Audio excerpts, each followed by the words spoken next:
Howdy, Banger Pals. Blaine Smith welcoming you with Sam Dunn to the last video of the year. This is your picks for the top albums of the year. We did 10 to 6 already in the last video. This time it's 5 to 1. All the way up to your number one pick. So big thanks for that. And as always, big thanks to our Patreon supporters. We do have a Patreon campaign. If you're feeling festive and want to toss us a couple of bucks, head on over there. We got some new stuff coming in the new year, new programming over there. Yeah, so 10 through 6, some exciting picks in there, some slightly predictable ones. I mean, Zeal and Ardor has always been there, as you said. Ghost was a bit of a curveball, but I think what impresses us most about 5 through 1 is some real intelligence in this metal that you're about to hear, starting with the much anticipated new album from An Abstract Illusion, coming in at number 5.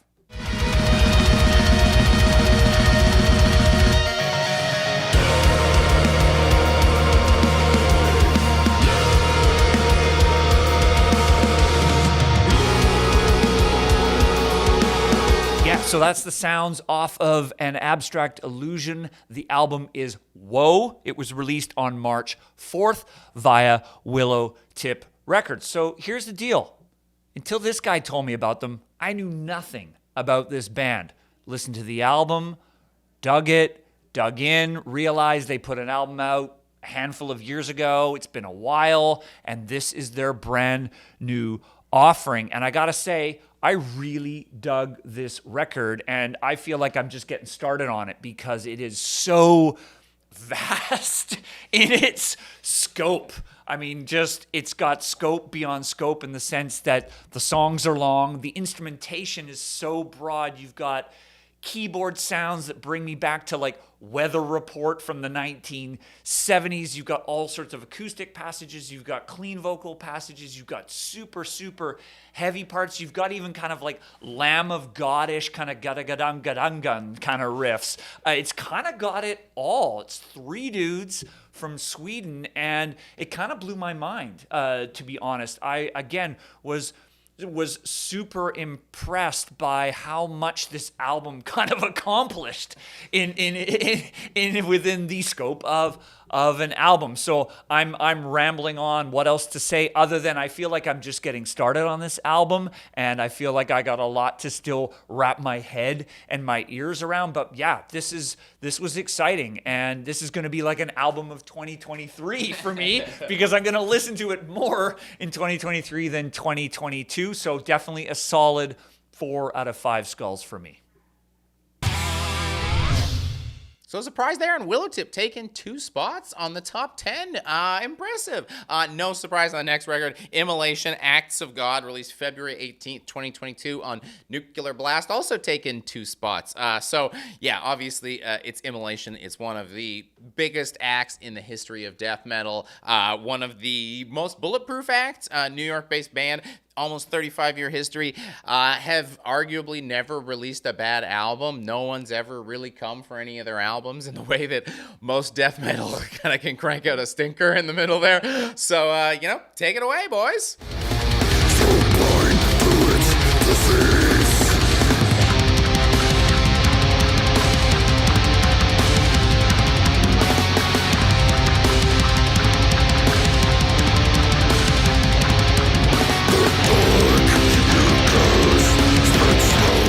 What I said about Fit for an Autopsy in the last video kind of applies to Immolation here, obviously for death metal, not deathcore, in that this is sort of the textbook on how to make a death metal record. Not any twists and turns, no curveballs, no surprises here.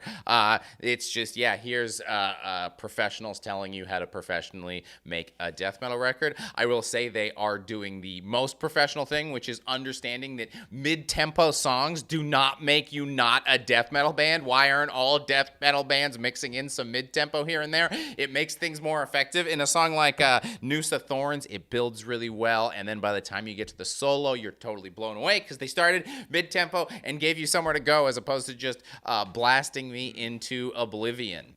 But just because they're absolute death metal legends doesn't mean they can't commit like the top 2 sins in my book, which is pointless instrumental intro to the album, as well as pointless instrumental intro to album closer that sort of undermines it a little bit. It was an essential in the 80s, but maybe not in 2022. I just don't get why. Especially when you're making a death metal album that's 52 minutes long. That's too long. Get an editor. Can we all just please, when you finish your track listings for your album, cut off a song. Every single band. No one is going to be like, wow, that album didn't have more than 12 songs or whatever. 52 minutes is too long. Editing, and...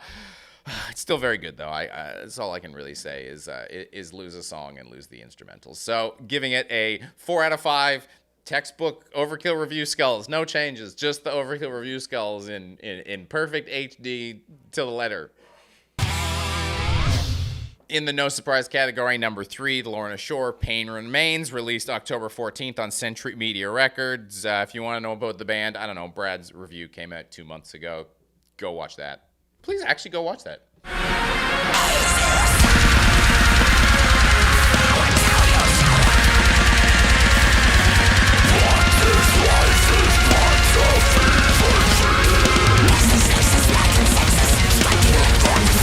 Yeah, I mean, like I said, Brad's review came out. You want someone to tell you about the Lorna Shore record? Go watch that video instead of me talking about it.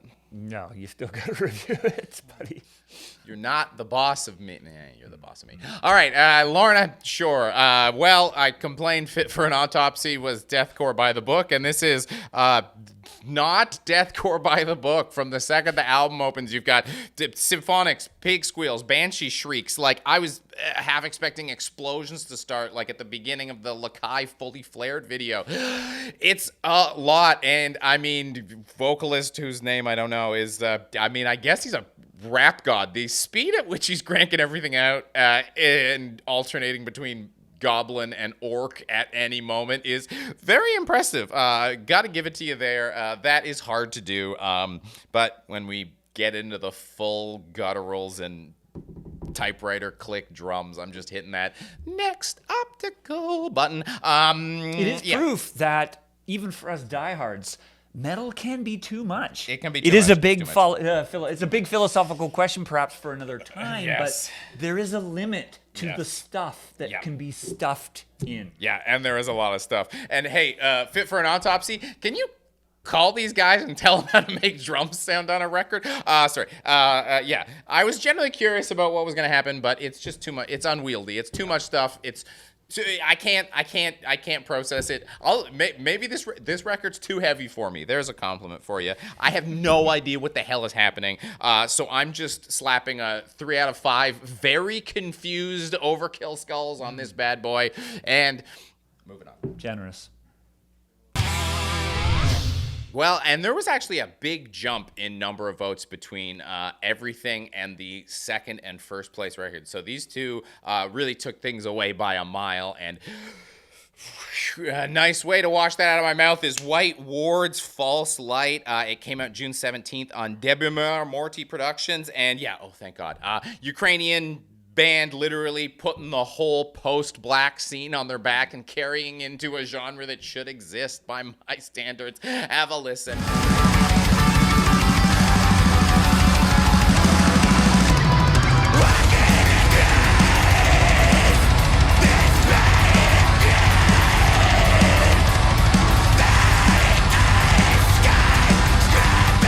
It's post-black metal. It's an hour long, and I love every second of it. This is a record that justifies its lengths, and the lengths it go to, it makes it work all together. Black metal, jazz, blues, gothic, ambient, all living under one roof in perfect harmony like a gosh darn 90s sitcom. And yes, sax metal, the original Devil's Instrument coming in here and elevating this record to near perfection. The whole thing is such a breath of fresh air. It's a fantastic record. It really, like I said, justifies the existence of the whole post-black metal genre, which I know a lot of us are like, no brightness here, just a really fantastic record. I already included it in Metal Monthly, so I'm more than happy to rate it here. A very glowing 4.5 out of 5 skulls, and all the skulls are like sitting in a saxophone. Pretty. All right, we made it. We've made it to number 1 for 2022, the best metal album of the year, as voted by you, the viewer, an album about which there has been a lot of hype, a lot of buzz, a lot of it for very good reason. You probably know what it is. We're getting so smart and cool at Banger TV. It's because of you. Well done. This is Blackbraid with Blackbraid 1.